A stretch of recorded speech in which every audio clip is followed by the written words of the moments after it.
सकाळी स्नान आटपून राजकुमारी पद्मिनी गच्चीवरती आलेली आहे. गच्चीवरती येऊन आपले केस विंचरत आहे. सकाळचं कोमल असं ऊन तिच्या सुंदर अशा केसांवरती पडत आहे आणि ते केस अधिक असे उन्हामध्ये उजळून दिसत आहे. पद्मिनी गच्चीवरती आपले केस विंचरत असताना उपरीचर वसू गगनमार्गे जात होते आणि अचानक पद्मिनीची नजर उपरीचर वसूच्या यानावरती पडली आणि यानाने उपरीचर वसू जात असताना अनावधानाने त्यांच्या अंगावरचा या ठिकाणी जे वस्त्र होतं ते वस्त्र खाली पडलं आणि राजकुमारी पद्मिनीची नजर वसूच्या त्या अंगावरती गेली आणि राजकुमारी हसली.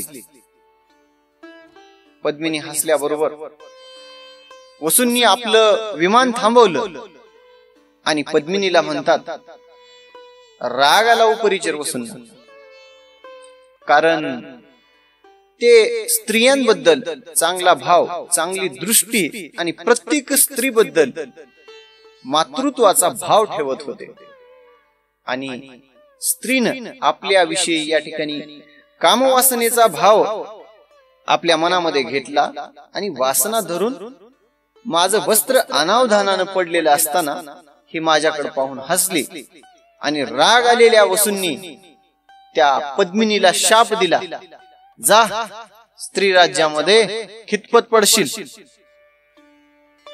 आणि अचानक वसूंना राग आलेला पाहून आणि त्यांनी आपल्याला शाप दिला. पद्मिनीनं ऐकल्याबरोबर तिच्या पायाखालची जमीन सरकली आणि गुरुवर्यांना हात जोडून शाप मागते, गुरुवर्य मी चुकले, माझी तशी भावना नव्हती, आपल्याकडे मी त्या दृष्टीनं पाहिलेलं नाही आणि मला माफ करा, मला उशाप द्या. कोण आहेत हे गुरुवर्य आणि कोण आहे ही पद्मिनी, जाणून घेऊया नवनाथ भक्तिसाराचा अध्याय 20. रामकृष्ण हरी.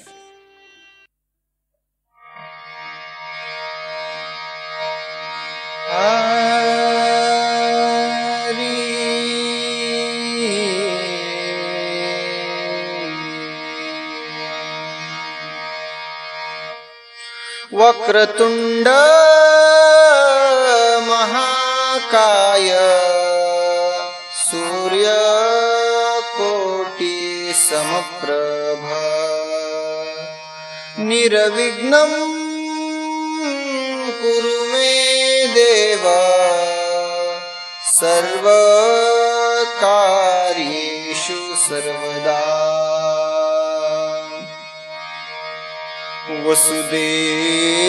वसुदेवसुतं देवं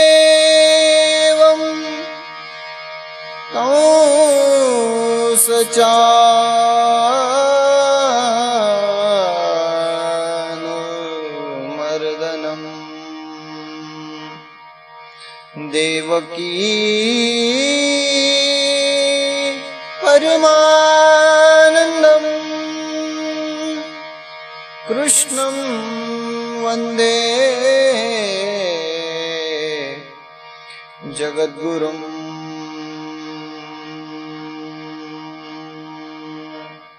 अलंकापुरी पुण्यभूमी पवित्र तेथे नांदतो ज्ञानराजा सुपात्र तया ठविता घडो पुण्यराशी. नमस्कार माझा तया संत श्री सद्गुरु ज्ञानेश्वरासे.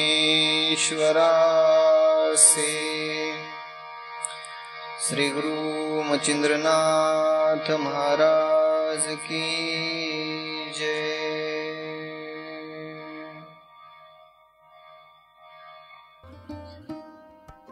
श्री गुरुला वंदन करून कथेला सुरुवात करूया. ओम मात्र देवो भव, ओम पित्र देवो भव. नवनाथ भक्ती साराचा 20वा अध्याय आहे. हनुमंतराय आणि रामचंद्र प्रभूंनी कालच्या अध्यायामध्ये गोरक्षनाथांना प्रत्येक प्रकारे विनवून सांगितलं, हात जोडून विनंती केली, गोरक्षनाथा आपण स्त्री राज्यामध्ये जाऊ नका आणि गेला तरीही मचिंद्रनाथाला आणू नका, अन्यथा मी जे मैनाकिनीला या ठिकाणी वचन दिलेलं आहे त्या वचनामधून मी मुक्त आता तरी झालेलो आहे आणि तुम्ही कृपा करून तिला आणू नका, म्हणजे मचिंद्रनाथाला आणू नका असं म्हणाल्यानंतर गोरक्षनाथांनी सांगितलं, वेळ प्रसंगी मी माझा प्राण तुमच्या चरणावरती अर्पण करेन, परंतु मला माझ्या गुरुला या स्त्री राज्यामधून आणण्यासाठी अडवू नका. कालच्या अध्यायाचा हा वृत्तांत. प्रभू रामचंद्रांनी आता गोरक्षनाथामध्ये आणि हनुमंतरायाचं दोघांचं युद्ध होतं असं लक्षात घेऊन त्या ठिकाणी दोघांनाही समजावून सांगितलं आणि हनुमंतरायाला समजावून सांगून हनुमंतरायाला रामचंद्र प्रभूंनी पाठवून दिले आणि रामचंद्र प्रभू या ठिकाणी निघून गेले. हनुमंतरायाला समजावून सांगितले की हनुमंतराया तुम्ही जे वचन दिलं होतं मैनाकिनीला त्या वचनातून तुम्ही मुक्त झालेला आहात आणि आता तुम्हाला काळजी करण्यासारखं काही कारण नाहीये, आता जे काही होईल ते दैवयोगाने पाहता येईल असं म्हणून रामचंद्र प्रभू निघून गेल्यानंतर हनुमंतरायाच्या लक्षात आलं की आता गोरक्षनाथ स्त्री राज्यामध्ये गेलेले आहेत, त्या दिशेने निघालेले आहेत, काही दिवसात ते त्या ठिकाणी पोहोचतील आणि आपल्या गुरुवर्याला घेऊन आले तर गुरु मचिंद्रनाथाचा वियोग राणी मैनाकिनीला सहन होणार नाही आणि तिला अचानक हा वियोग सहन होणार नाही, यापेक्षा आपण तिला पूर्ववृत्तांत सांगू. हनुमंतरायाच्या मनामध्ये आल्यानंतर हनुमंतराय जे शृंगमुरुड होतं, शृंगमुरुड हे स्त्री राज्याची राजधानी, त्या ठिकाणी हनुमंतराय होते आणि हनुमंतरायांनी मैनाकिनीला हा वृत्तांत आपण जाऊन सांगावा की गोरक्षनाथ मचिंद्रनाथाला नेण्यासाठी येत आहे, तरी तू काहीही करून गोरक्षनाथाला कुठल्याही प्रकारे थांबवता येईल त्या प्रकारे थांबव, अन्यथा गोरक्ष आपल्या गुरुला घेऊन जाणारच अशी मनामध्ये दृढ इच्छा अपेक्षा धरून आलेला आहे. हनुमंतरायांनी बारीक माशीचं रूप घेतलं, सूक्ष्म रूप घेऊन हनुमंतराय स्त्री राज्याच्या दिशेने निघाले. हनुमंतराय बघता बघता बघता स्त्री राज्यामध्ये येऊन पोहोचले. राणी मैनाकिनीच्या महालामध्ये हनुमंतराय सूक्ष्म रूपाने आले. त्यावेळी मैनाकिनी अंथरुणावर पहुडलेली होती, म्हणजेच झोपलेली होती. त्या ठिकाणी इतरस्त म्हणजे दुसरं कोणीही नव्हतं आणि शयनामध्ये मैनाकिनी एकटीच झोपलेली आहे. हनुमंतरायांनी पाहिलं आणि सूक्ष्म रूपामधून मोठं रूप धारण करून त्या ठिकाणी हनुमंतराय प्रगट झाले. प्रगट झाल्यावर हनुमंतरायांनी मैनाकिनीच्या समीप बसले आणि मैनाकिनीला हनुमंतरायांनी उठवले. हाताला धरून हनुमंतरायांनी तिला सावध केलं. मैनाकिनी झोपेतून उठली आणि हनुमंतराय समोर आपल्या आलेले आहेत असं पाहिल्याबरोबर अतिशय मनोभावे आदरातिथ्य हनुमंतरायाला या ठिकाणी मनोभावे शरण जाऊन या ठिकाणी प्रणाम केला आणि हनुमंतरायाच्या चरणावरती साष्टांग प्रणिपात घालून मैनावती म्हणते, या ठिकाणी हनुमंतराया आपण आलात, आपल्याला पाहून माझ्या मनाला अतिशय समाधान वाटलं. हे कपिवर्या, तुमच्या दर्शनाने मी आज या ठिकाणी धन्य झाले असं सांगून मैनावतीनं हनुमंतरायाला आपल्या येण्याचं कारण विचारलं आणि असं या ठिकाणी अचानक आपण आलात, मला सांगायचा, वृत्तांत सांगायचा, मी आपल्या दासींना पाठवून दिले असते असं म्हणाल्यावर हनुमंतराय म्हणाले, गोष्टच अशी तातडीची आहे आणि त्या तातडीच्या गोष्टीमुळे मी आलो. हनुमंतराय सांगतात मैनाकिनीला, काय आहे? हनुमंतरायांनी सांगितलं, मैनाकिनी लक्षात घे, आता तू मच्छिंद्रनाथासोबत हे जे सुख उपभोग घेत आहेस या राज्याचा, मच्छिंद्रनाथासोबतच्या या ठिकाणी अंग सुखाचा हा जो तुमचा सहवास, हा जो तुमचा सुंदर असा संसार चालू आहे, या संसाराला नजर लागणार आहे. मैनाकिनी म्हणते, कोणाची नजर लागणार आहे आणि याच्यामध्ये विघ्न येणार आहे? तर काय विघ्न येणार आहे? हनुमंतरायांनी सांगितलं की मच्छिंद्रनाथासोबत तुझा आतापर्यंतचा अतिशय सुंदर या ठिकाणी संसार सुरू होता, परंतु मच्छिंद्रनाथाला शोधत शोधत त्यांचा शिष्य गोरक्ष या ठिकाणी स्त्री राज्यामध्ये येऊन पोहोचलेला आहे. आणि गोरक्षनाथ अतिशय हट्टी आहे, तो कुणालाही ऐकणार नाही.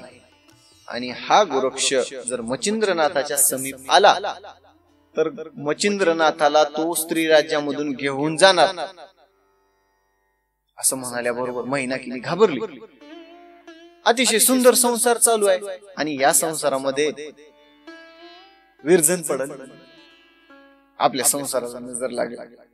हनुमंतरायाची विनंती मान्य केली आणि मैनाकिनीने सावध राहण्याचं आश्वासन हनुमंतरायाला दिलं. हनुमंतरायाला मैनाकिनी म्हणते, कसे कपिवर या, आपण या ठिकाणी माझ्या महालामध्ये आलात आणि मी तुम्हाला अशी कशी जाऊ देईन? घरामध्ये आलेला अतिथी विनमुख कसा जाऊ द्यावा? आपली परंपरा आहे, आपली संस्कृती आहे की आलेल्या अतिथींना असं रिकाम्या हाताने पाठवू नये, त्याचं पाहुणचार केल्याशिवाय त्याला पाठवू नये. आणि तुम्ही तर आमच्याकडे या ठिकाणी आलात, आपलं आदरातिथ्य करणं हे माझं परम कर्तव्य आहे. असं म्हणून मैनाकिनीनं हनुमंतरायाला सुवर्णाच्या चौरंगावरती म्हणजे सुवर्ण सिंहासनावरती बसवलं. हनुमंतरायाची षोडशोपचारे पूजा केली. हनुमंतरायाला खाण्यासाठी या ठिकाणी फळं दिले. हनुमंतरायाचं अतिशय आदरातिथ्य करून हनुमंतरायाला पाठवून दिले. आता स्त्री राज्याची ही जी राणी मैनाकिनी आहे, या राणीचा पूर्वव्रतांत ग्रंथकर्त्यांनी या ठिकाणी निवेदित केलेला आहे. आता मैनाकिनी हे एकच तिचं नाव नव्हतं. मैनाकिनीचं नाव किलोतळा आणि पद्मिनी अशी दोन नावं होती. मग तुम्हा श्रोत्यांना प्रश्न पडेल की दोन नावं आहेत, हिचं या ठिकाणी पूर्वजन्मीचा वृत्तांत काय आहे? तर ग्रंथकर्ते अतिशय सुंदर वर्णन करतात.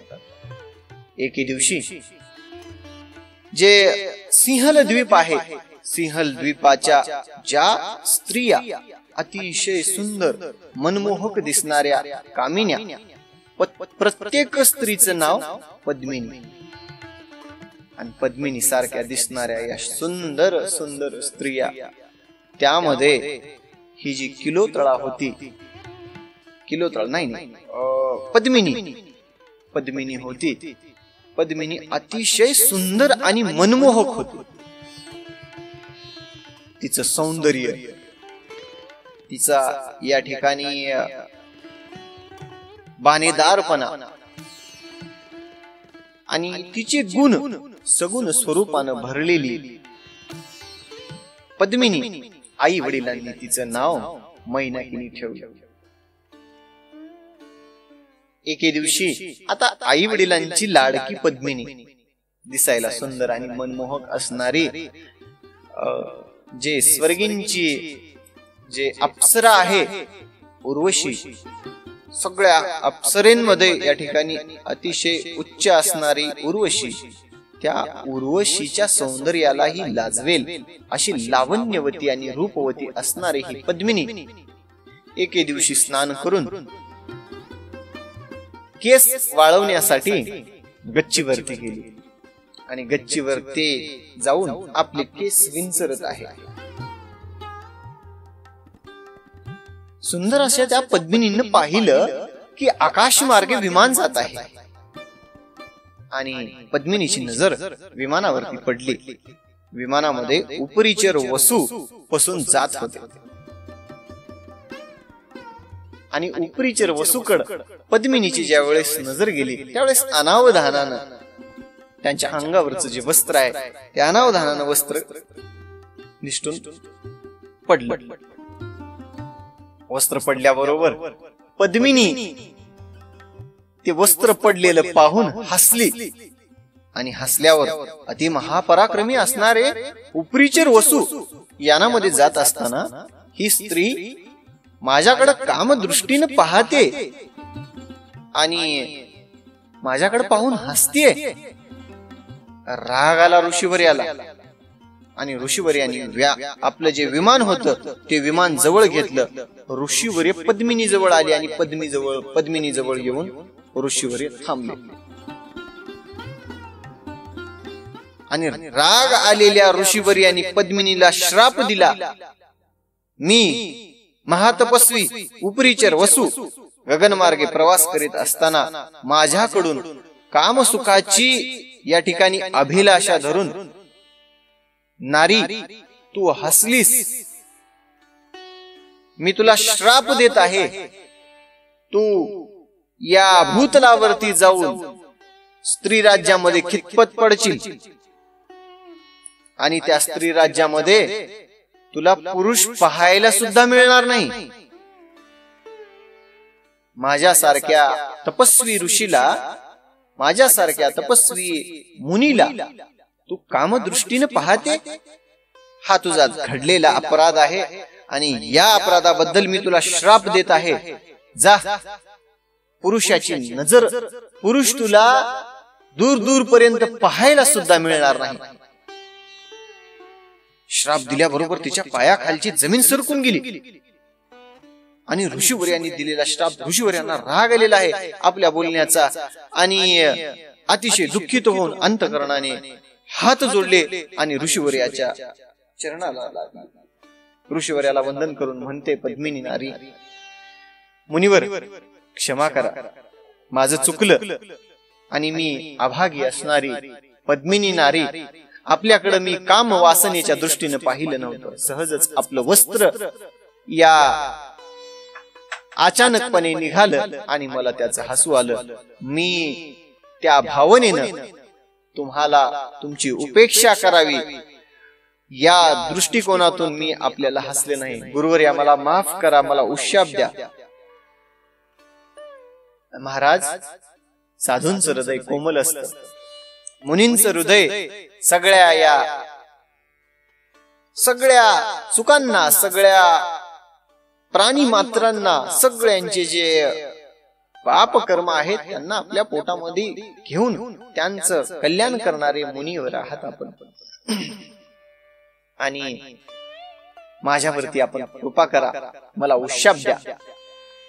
पद्मिनी नारीचे करुणापद शब्द वसूंनी ऐकलं आणि उपरीचर वसूंनी उशाप दिला. उपरीचर वसू म्हणतात, मी तुला उशाप देतो की पृथ्वी तलावरती जो स्त्री राज्य आहे त्या स्त्री राज्यामध्ये तू राणी होशील आणि मी तुला श्राप दिलेला आहे की पुरुषाची नजर तुझ्यावरती पडणार नाही. तू थोडा वेळ का होईना परंतु काम वासनेच्या दृष्टीनं माझ्याकडे पाहिलेला आहे आणि माझा जो पुत्र आहे तो तुझी कामना भागविल. आणि सुरुवातीच्या काळामध्ये अतिशय कठोर तुला या ठिकाणी कष्ट करावे लागतील, तुला दुःख भोगावे लागतील आणि त्यानंतर तुझ्या नशिबाला या ठिकाणी उदयकाळ येईल आणि तू महाराणी होशील शल्य देशाची. आणि काही कालांतराने माझा पुत्र मच्छिंद्र तुझं या ठिकाणी रती सुख तुला देईल आणि तुझी अभिलाषा, या कामाची अभिलाषा पूर्ण करेल. आणि या पद्मिनीच्या मनामध्ये प्रश्न आला आणि अनावधानानं या ठिकाणी हात जोडून गुरुवर्यांना म्हणते कशी, महाराज मुनिवर, स्त्री राज्यामध्ये आपण म्हणता की ते स्त्री राज्य आहे, त्या स्त्री राज्यामध्ये एकही पुरुष राहणार नाही, त्या ठिकाणी मच्छिंद्रनाथ कसे येतील असं म्हणाल्याबरोबर उपरीचर वसूंनी सांगितलं, स्त्री राज्यामध्ये गेल्यानंतर तू ज्या वेळेस महाराणी होशील त्यावेळी तू हनुमंतरायाची आराधना कर, हनुमंतरायाला प्राप्त करून घे. स्त्री राज्य कसं आहे, हनुमंतराय हे ऊर्ध्वरेता आहेत आणि ऊर्ध्वरेता असल्यामुळं हनुमंतरायाच्या भूपकारानं त्या राज्यामध्ये गर्भधारणा होते स्त्रियांना, आणि जो पुरुषांचा गर्भ आहे, पुरुषांचा गर्भ गळून जातो आणि स्त्रियांचा गर्भ टिकतो, आणि हनुमंतरायाच्या भूपकारामुळे त्या ठिकाणची उत्पत्ती होते. असं ते स्त्री राज्य आहे. आणि तुझ्या मनामध्ये प्रश्न आहे की मच्छिंद्रनाथ त्या ठिकाणी कशी काय येते असं म्हणाल्यानंतर सांगितले, तू ज्यावेळी महाराणी होशील हनुमंतरायाची तू आराधना कर आणि हनुमंतरायाला प्राप्त करून घे. आणि हनुमंतराय ज्या वेळेस प्रसन्न होतील त्यावेळी तू हनुमंतरायाला काय म्हणायचं, कपिवर्या मला आपलं अंग सुख हवंय आहे, मला आपल्याकडून रतिसुखाचा आनंद घ्यायचा आहे आणि मला रतिसुख द्या. हनुमंतरायाला तू प्रार्थना केल्यानंतर तिच्या मनामध्ये प्रश्न आला, महाराज आपण तर म्हणताय मच्छिंद्रनाथ येणार आहे, मग मी हनुमंतरायाची आराधना का करायची? आणि हनुमंतरायाची मी आराधना करत असताना यदा कदाचित जर मी हनुमंतरायाकडून कामभोगना म्हणजे कामविलास रतिसुख मागितलं आणि हनुमंतराय त्याच्यामध्ये राजी झाले तर, असं म्हणाल्याबरोबर उपरीचर वसू हसले आणि म्हणतात, अगं हे हनुमंतराय या त्रिभुवनामध्ये त्यांची ख्याती आहे, आणि ज्यावेळी त्यांचा जन्म झाला त्यांनी ब्रह्मचर्याची ही जी कासोटी घातलेली आहे, अखंड ब्रह्मचारी असणारे हनुमंतराय तुझ्या या रूपाला, तुझ्या या मोहित होतील काय आणि तुझ्या वराला प्राप्त होतील काय? हनुमंतराय त्यांच्या ब्रह्मचर्याची ख्याती सगळ्या त्रैलोक्यामध्ये आहे. ते हनुमंतराय तुला कशाला रतिसुखाला हो म्हणतील, ते मच्छिंद्रनाथाला पाठवून देतील. पद्मिनीच्या मनामधला जो संशय होता तिनं बोलून दाखवली आणि त्याला गुरुवर्यांनी उत्तर दिलं की हनुमंतराय मच्छिंद्रनाथाला पाठवून देतील आणि ते तुझ्या सुखाची पूर्ती करतील. कालांतराने तुम्हाला एक पुत्र जन्मेल आणि त्या पुत्राचं नाव मीननाथ असेल, आणि तू स्त्री राज्यामध्ये तिथपर्यंत राज्य करशील जोपर्यंत मच्छिंद्रनाथाचा शिष्य गोरक्षनाथ येऊन त्यांना घेऊन जाणार नाही. आणि तुमचा अतिशय सुंदर थाटामाटात चाललेला संसार, त्या संसारामध्ये तुला विरह अवस्था भोगावी लागणार आहे. ज्या मच्छिंद्रनाथासोबत सहवास तू केला, त्यांच्या सोबत सहवास त्यांचा घडला, पुत्राची प्राप्ती झाली, तो पुत्र आणि ते मच्छिंद्रनाथ दोघेही तुला सोडून तुझ्या जीवनामध्ये विरह अवस्था येणार आहे. उपरीचर वसूंनी सांगितलं. आणि ही त्या स्त्री राज्याची पूर्व कहाणी.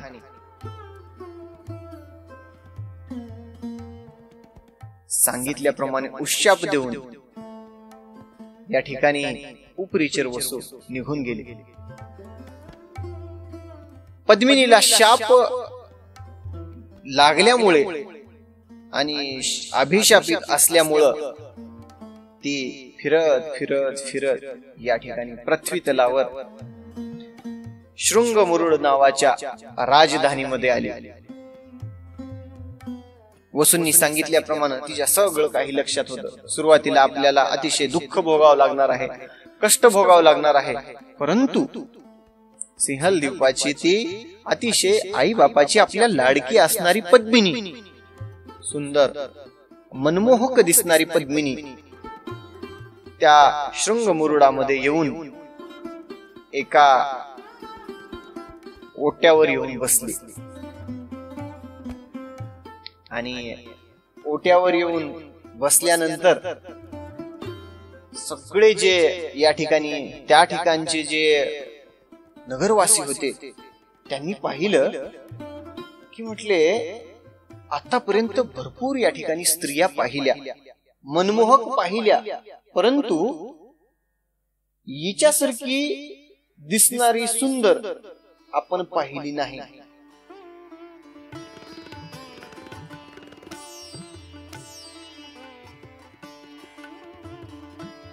सगळे नगरवासी त्या ठिकाणी तिच्या सौंदर्याचं वर्णन करू लागले आणि ती सुंदरी एका चांभारणीच्या ओट्यावर येऊन बसली. काही वेळानं चांभारीण त्या ठिकाणी आली. पाहते तर काय, एवढी सुंदर दिसणारी मनमोहक एखाद्या राजाची राजकुमारी आपल्या ओट्यावरती येऊन बसलेली आहे.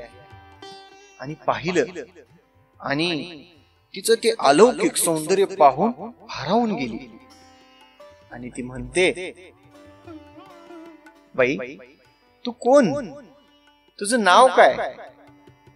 असं म्हणाल्यावर पद्मिनी म्हणते, माते माझं नाव पद्मिनी आणि मी फिरत फिरत फिरत या ठिकाणी तुमच्या ओट्यावरती येऊन बसलेली आहे.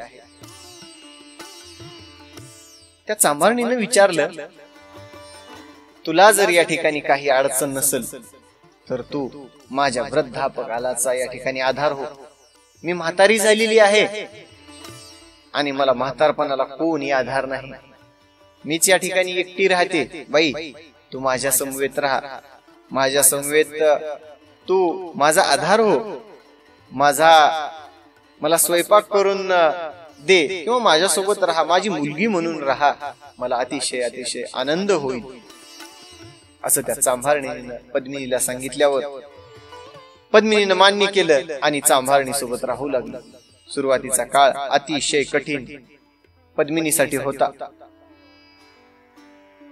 आणि या ठिकाणी सिंहल द्वीपामधली ती मनमोहक दिसणारी पद्मिनी त्या चांभारणीच्या घरचं काम करू लागली. अतिशय कष्टी जीवन. आई बापाच्या जीवावर म्हणजे आई वडिलांच्या जीवावरती राज्य केलेली त्यांच्या घरी लाडाची लेक या ठिकाणी त्या चांभारणीचं काम करते. तिचा स्वयंपाक करते, तिच्यासाठी दूरवरून पाणी घेऊन येते. बाहेर जावं वनामध्ये, जळणाचा भारा घेऊन यावं. आपल्या डोक्यावरती सुंदर सुंदर नाजूक कोमल हात आहेत, त्या हातांनी जळण घ्यावं, जळण एकत्र करून त्याचा भारा करून घेऊन यावा, स्वयंपाक करावा आणि त्या चांभारणीला खाऊ घालावा. तिच्या वृद्धापकाळाचा आधार झालेली ही पद्मिनी नित्यनेमाप्रमाणे तिचा दिनक्रम सुरू आहे. सुरुवातीचे दिवस अतिशय कठीण होते. काहीच काम नाही केलेली ही राजकुमारी, राजबिंडी दिसणारी पद्मिनी अचानक काम करताना अतिशय तिला कष्ट होऊ लागलं. परंतु श्रापित असलेली ही नारी करते काय? आणि असंच चालू असताना एक दिवस तिचं भाग्य उजळलं आणि तिच्या आयुष्यामधले कष्ट संपले. या ठिकाणी जी शल्य देश होता, त्या शल्य देशाची महाराणी किलोतळा अतिशय वृद्धापकाळामध्ये म्हणजे वृद्धापकाळ आलेलं होतं, म्हातारी झालेली होती आणि तिचे अवयव सगळे थकलेले होते. स्त्री राज्यामध्ये पुरुष नव्हता आणि त्या किलोतळेला पुढे तिच्या पोटी पुत्रीही नव्हती. तिच्या पुढे मोठा प्रश्न पडला की आपण आपल्या नंतर सिंहासनावर कोणाला बसवायचं. त्यावेळी उपरिचर वसूंनी पद्मिनीला सांगितलं होतं की तुझं नशीब बदलल्यानंतर तू शल्य देशाची महाराणी होशील. असं सांगितल्यानंतर तिचा काय योगायोग आहे ते पद्मिनीला माहिती नव्हतं आणि नित्यनेमाप्रमाणे ती तिच्या कामामध्ये आहे. इकडं महाराणीला चिंता पडली की आपण म्हातारी झालेली आहे आणि आपल्या म्हातारपणाला या ठिकाणी कोण आधार आहे. आणि आपल्यानंतर आपलं हे जे राज्य आहे हे कोण सांभाळत? विचारात पडलेली महाराणी आपल्या सगळ्या प्रधानांना, आपल्या सगळ्या मंत्रीगणांना जवळ बोलावते आणि म्हणते, मला तर या ठिकाणी माझ्या पोटी संतान नाही, मला पुत्री नाही, मग आपल्या या राज्याचा राज्यकारभार कोण करणार आणि कोणाला राज्य गादीवर बसवावं? आणि त्या किलोतळीची एक हुशार मंत्री होती, ती समोर येऊन सांगितलं. तिने म्हणाली, महाराणी, माझ्याकडे एक युक्ती आहे. आपण काय करा, एक मोठ या ठिकाणी विशालकाय सभेचं आयोजन करा. त्यामध्ये दवंडी पिटून, सगळ्या नगरामध्ये दवंडी पिटून या ठिकाणी सांगा आणि नगरामध्ये सगळीकडे वृत्तांत सांगा की हत्ती येणार आहे. हत्ती त्याच्या हातामध्ये माळ असेल आणि ती माळ ज्या स्त्रीच्या गळ्यामध्ये घालल तिला राणी म्हणून घोषित करण्यात येईल. नगरामध्ये दौंडी द्या आणि हत्तीनीच्या हातामध्ये आपण माळ, सोंडीमध्ये माळ द्यायची आणि ती हत्ती ज्या स्त्रीच्या गळ्यामध्ये माळ घालल तिला आपण महाराणी म्हणून घोषित करूया. ठरल्याप्रमाणे वृत्तांत या नगरामध्ये सगळीकडे दवंडी पिटण्यात आली आणि दवंडी पिटून सगळ्या नगरीमध्ये वृत्तांत सांगण्यात आला की महाराणींचा या ठिकाणी आदेश आहे. किलोतळेनं फरमान काढलेला आहे की या दिवशी सगळ्या स्त्रियांनी प्रांगणामध्ये यायचं आहे आणि प्रांगणामध्ये येऊन हत्तीनी आपल्या हातामध्ये माळ घेऊन येणार आहे आणि ज्या स्त्रीच्या गळ्यामध्ये माळ घालील त्या स्त्रीला महाराणी म्हणून घोषित करण्यात येणार आहे. असं नगरामध्ये वृत्तांत सगळीकडे ऐकल्यानंतर सगळ्या स्त्रियांना वाटू लागलं की आता आपण महाराणी व्हावं, हत्तीनं आपल्या गळ्यामध्ये माळ घालावं. आणि प्रारब्धाची दशा पद्मिनीच्या बदलली. मंत्र्याची आयडिया, संकल्पना किलोतळेला आवडली. विशालकाय सभेचं आयोजन करण्यात आलं. त्या सभेमध्ये हत्तीला बोलवलं आणि हत्तीला या ठिकाणी बोलवून हत्तीच्या सोंडेमध्ये माळ देण्यात आली. हत्ती ती नगरामध्ये फिरू लागला आणि योगायोगानं पद्मिनी शल्य देशामध्ये आलेली होती आणि हत्ती पद्मिनीला पाहिल्याबरोबर पद्मिनीकडे तो हत्ती आला आणि पद्मिनीच्या गळ्यामध्ये माळ घातली.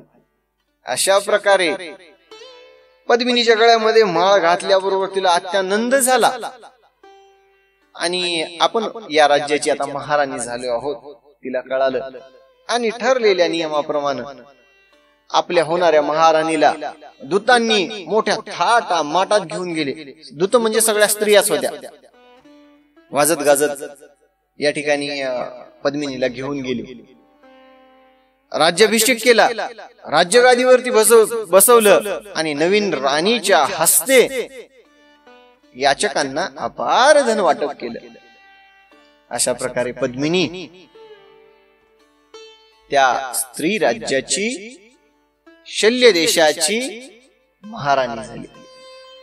ही तिच्या जन्माची कथा.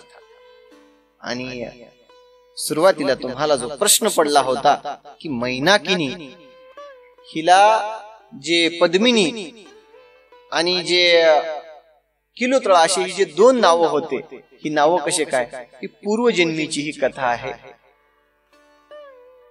आपण या ठिकाणी कथेकडे वळूया. आणि तिचं नशीब पालटल्यानंतर तिनं इतकी दिवस राज्य सुख, राज्य ऐश्वर्य भोगलं आणि आता तिच्या आयुष्यामध्ये विरहाचा काळ येणार होता. इकडं कथा वर्तते. हनुमंतरायांनी सूक्ष्म रूप धारण करून मैनाकिनीला सगळा वृत्तांत सांगितला आणि तू शक्य होईल तितकं सावध राहा. आणि जर मच्छिंद्रनाथ या ठिकाणी जर आलाच तर तू काय कर, मच्छिंद्रनाथाला वस्त्र, नाना प्रकारचे अलंकार, दागदागिने, भरजरीचे वस्त्र आणि तो या संसार सुखापासून निवृत्त आहे, परंतु सुंदर सुंदर अशा मनमोहक मोहिनी त्यांच्या सेवेसाठी तत्पर कर आणि आपल्या मचिंद्रनाथासारखं त्यांना या सगळ्या त्या ऐश्वर्याच्या या सुखामध्ये त्यांना तुम्ही गुरफटून टाका, जेणेकरून तुमचं हे जे सुख चालू आहे, संसार सुरू आहे, असाच राहील, नाहीतर मचिंद्रनाथाला गोरक्षनाथ घेऊन जाईल. हनुमंतरायाने वृत्तांत सांगितला आणि हनुमंतराय त्या ठिकाणाहून गेले. आता इकडं कथा वर्तती कशी की सिंहल द्वीपामधली जी पद्मिनी तिच्या आयुष्यामध्ये आता विरहाचा काळ येणार होता आणि विरहाच्या काळानुसार जे शृंगमुरुड नावाची जी राजधानी स्त्री राज्याची होती, आपल्या गुरुवर्याला नेण्यासाठी त्यांचा शिष्य गोरक्षनाथ आपल्या मचिंद्रनाथाला घेऊन जावं म्हणून स्त्री राज्याच्या राजधानी जे शृंगमुरुड आहे राजधानीमध्ये येऊन धडकला. राजधानीमध्ये त्यांचं आगमन झालं आणि कलिंगेसह त्यांच्या जे सहचारिणी होत्या त्यांच्या समवेत गोरक्षनाथ त्या ठिकाणी येऊन पोहोचले. हनुमंतरायांनी सांगितलं होतं की मचिंद्रनाथ त्या ठिकाणी आले, ते तरी विषयासक्त नाहीत, परंतु विषयाच्या आधी त्यांना घेता येईल का प्रयत्न करायला काय चाललंय. आणि मचिंद्रनाथाप्रमाणे तू जर त्यांची जर भक्ती केलीस आणि त्यांनी जर या ठिकाणी थांबले, त्यांना सगळे राज ऐश्वर्य राज सुख दे त्यांना, आणि त्यांनी थांबले तर तुमचा संसार अतिशय या ठिकाणी सुंदर चालणार आहे. सगळा वृत्तांत मैनाकिनीने ऐकायला ठीक आहे म्हणली आणि हनुमंतरायाला अतिशय हनुमंतरायाची सेवा करून मनोभावे आदरातिथ्य करून हनुमंतरायाला या ठिकाणी पाठवून दिले.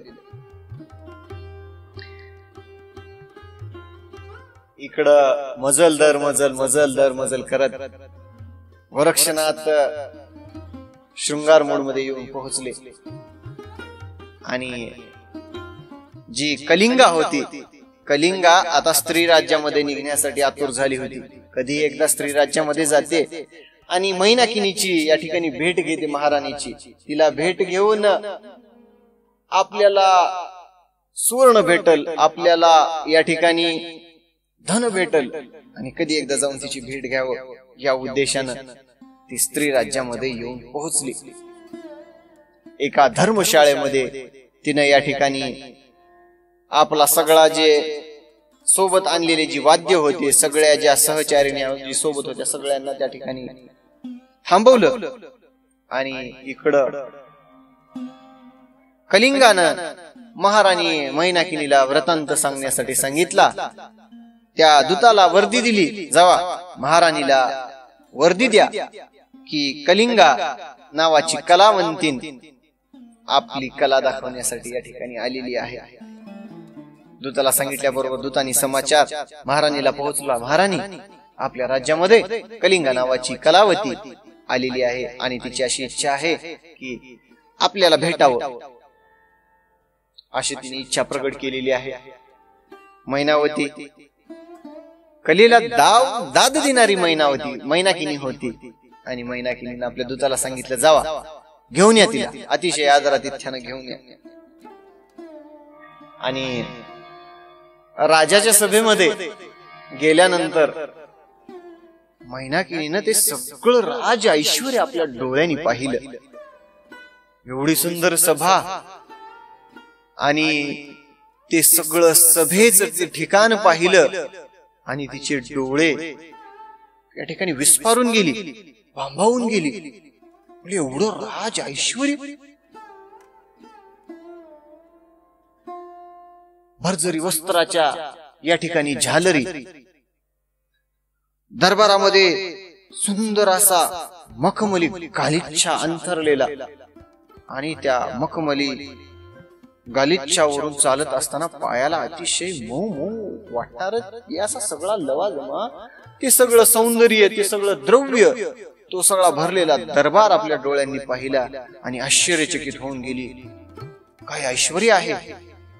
परंतु कलिंगा अतिशय चतुर होती. तिनं आपला जे आश्चर्य झालेलं होतं तिला, तिनं भानावर आली सगळं आश्चर्य पाहून आणि महाराणीला म्हणते, महाराणी या ठिकाणी बृहदरथ राजाप्रमाणे, हस्तिनापुरातल्या बृहदरथ राजाप्रमाणे आणि गौड बंगालच्या गोपीचंद राजाप्रमाणे आपणही कलेला दाद देणारे आहात, कलेला वाव देणारे आहात आणि आम्हाला एक संधी द्या. आमची कला, आपलं हे सगळं ऐश्वर्य पाहून आमचे डोळे या ठिकाणी चकाकून गेले आणि एवढी ऐश्वर्य संपन्न असणारे आपण कलेला सुद्धा या ठिकाणी दाद देता, कलाकाराची किंमत करता, असं आम्ही तुमच्याबद्दल ऐकलेलं आहे आणि आपली कला आपणा पुढे सादर करावी अशी आमची मनामधून इच्छा आहे. त्यामुळं तुम्ही आम्हाला आज्ञा द्या आमची कला सादर करण्याचे. सांगितल्याबरोबर मैनाकिनीने सांगितली, ठीक आहे, आजच रात्री या ठिकाणी आपली कला पाहिली जाईल, भव्य अशा कार्यक्रमाचं आयोजन करा. आणि दूतांना वर्तमान सांगितला की संध्याकाळी या ठिकाणी सुंदर असा दरबार भरवा आणि त्या दरबारामध्ये या नृत्य, या नृत्यांगना, गायन, वादन, अतिशय सुंदर असा मोठा कार्यक्रम होणार आहे. या आपल्या राज्यामध्ये दौंडी पिटवून द्या की दरबारामध्ये संगीताचा कार्यक्रम होणार आहे, सगळ्या स्त्रियांना सांगा. राणीच्या आज्ञेप्रमाणे राज्यामध्ये सगळीकडे दौंडी देण्यात आली. संध्याकाळी या ठिकाणी कलिंगाचा कार्यक्रम होणार आहे. कलिंग अतिशय खुश झाली आणि या ज्या ठिकाणी त्यांचं वास्तव्य होतं त्या धर्मशाळेमध्ये आली. धर्मशाळेमध्ये येऊन गोरक्षनाथाला म्हणते, महाराणीनं आपल्याला कार्यक्रम करण्याची आज्ञा दिलेली आहे आणि आपला कार्यक्रम आज संध्याकाळीच दरबारामध्ये आयोजित केलेला आहे. गोरक्षनाथाला त्यांचे डोळे आसूस झालेले होते. आपल्या गुरुवर्याचं कधी एकदा दर्शन होतं का? गुरुच्या दर्शनासाठी रात्रंदिवस कळवळणार त्यांचं हृदय कधी एकदा जातो की गुरुवर्याला भेटतो की, असं झालेलं होतं. संध्याकाळी आता कार्यक्रम होणार आहे. कलिंगेने सगळा वर्तमान गोरक्षनाथांना सांगितला आणि गोरक्षनाथासमोर कलिंगा आपला प्रश्न मांडते. गोरक्षनाथ सांगतात, आपण या ठिकाणी संध्याकाळी कार्यक्रम अतिशय छान असा उत्तम कार्यक्रम संगीताचा आपण करायचा आणि त्या कार्यक्रमामध्ये मी मृदंग वाजवायला राहणार आणि माझ्या मृदंगाचे बोलते तर तुम्ही ऐकलेलेच आहेत आणि माझं गायन तो सुद्धा तुम्ही ऐकलेलं आहे आणि तुमच्या या नृत्यांगनाला या गायनाची जर जोड लागली तर राणी खुश होऊन तुम्हाला किती अपार धन देईल. असं म्हणाल्याबरोबर कलिंगेच्या मनामध्ये मोठा प्रश्न उभारला. कलिंग गोरक्षनाथाला म्हणते कशी, पुरोडा, पुरोडा नकली नाव सांगितलेलं होतं आपलं अस्तित्व लपवण्यासाठी. गोरक्षनाथांनी माझं नाव पुरोडा आहे असं कलिंगेला सांगितलं होतं आणि ती गोरक्षनाथांना पुरोडाच असं म्हणायची. पुरोडा, या ठिकाणी तुमची कला, तुमच्या कलेला तर अतिशय कोणीही ज्या ऐकल तुम अतिशय मंत्रमुग्ध होणार या ठिकाणी आपली कला आहे आपल्या अंगामध्ये. परंतु या स्त्री राज्यामध्ये हनुमंतरायाचा भुभुक्कार होतो आणि या स्त्री राज्यामध्ये पुरुषाला बंदी आहे. राज दरबारामध्ये पुरुषाला प्रवेशच नाही. तुम्हाला न्यायचं कसं? आपल्या गुरुच्या भेटीसाठी आसूस झालेले मच्छिंद्रनाथ गोरक्षनाथ आपल्या गुरु भेटीसाठी काहीही करायला तयार होते. हो, पहिलं उदाहरण आहे आपल्या गुरुवर्याला भेटण्यासाठी गोरक्षनाथांनी कलिंगेला काय म्हणतात, गोरक्षनाथ मी स्त्री वेशामध्ये येतो. आपल्या गुरुवर्याला भेटण्यासाठी आपले भगवे वस्त्र काढून स्त्रीच या ठिकाणी साडी सुद्धा घालायला तयार झाली. हो, चोळी घालायला. काय गुरु भक्ती आहे, गुरुविषयी किती अपार श्रद्धा, अपार प्रेम आहे. गोरक्षनाथांनी कलिंगेला सांगितलं, मी स्त्रीचं रूप धारण करून स्त्री वेशामध्ये दरबारामध्ये येतो जेणेकरून राणीलाही कुणालाही दरबाराच्या या ठिकाणी पत्ता लागणार नाही. ही आयडिया कलिंगेला अतिशय सुंदर वाटली. ठीक आहे म्हणजे महाराज, तुम्ही म्हणताय तसं. आणि संध्याकाळी नृत्याचा कार्यक्रम होता, गायनाचा कार्यक्रम होता. आणि मोठ्या त्या कार्यक्रमाच्या ते आयोजन कसं होतं ग्रंथामध्ये निवेदन आलेलं आहे. ग्रंथामध्ये ग्रंथकर्त्याने अतिशय गोड वर्णन केलेलं आहे. सगळीकडे या ठिकाणी दिव्याची आरास मांडली, सगळा दरबार दिव्यांनी भरलेला आहे. मोठ्या मोठ्या या ठिकाणी हारांच्या या झालरी सोडलेल्या आहेत, भरजरी वस्त्र, सगळा दरबार सजवलेला आहे. सगळा दरबार दिव्य असा वाटत आहे. दिव्यांचा तो प्रकाश, मोठे मोठे लावलेले झुंबर आणखीन त्या दरबाराची शोभा वाढतात. हिऱ्यांचे माणिकांचे लोंबणारे ते तुरे आणि एवढा असा सुंदर असणारा तो दरबार सजलेल्या त्या दरबारामध्ये संध्याकाळी कार्यक्रम होता. आणि इकडं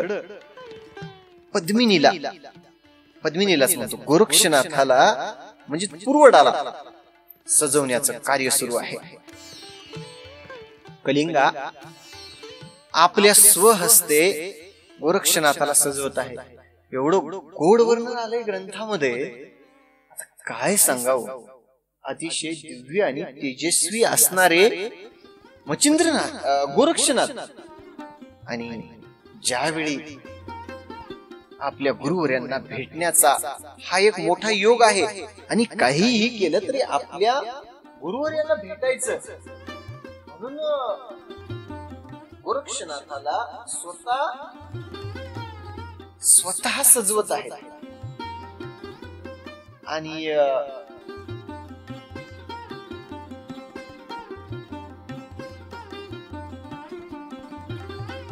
गोरक्षनाथाला सजवत असताना गोरक्षनाथाच्या सजवण्याचं हे जे वर्णन आहे 1-2 ओव्यामध्ये सांगतो की काय ग्रंथकर्त्यांनी या ठिकाणी सुंदर वर्णन केलेलं आहे. बघा, अतिशय सुंदर आणि गोड अशा ओव्या आहेत.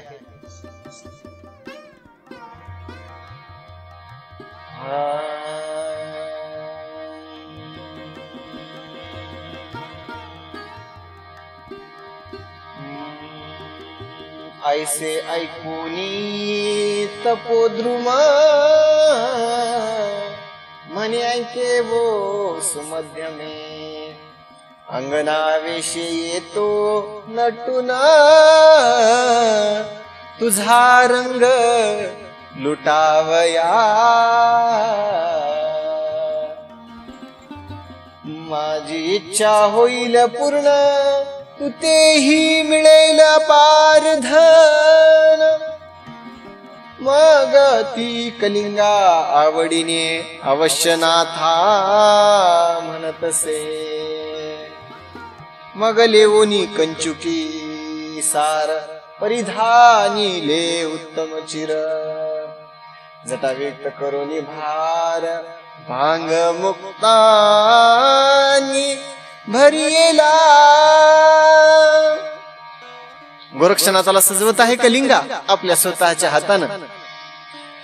गोरक्षनाथांच्या जटा सोडल्या आणि सुंदर अशी या ठिकाणी गोरक्षनाथाला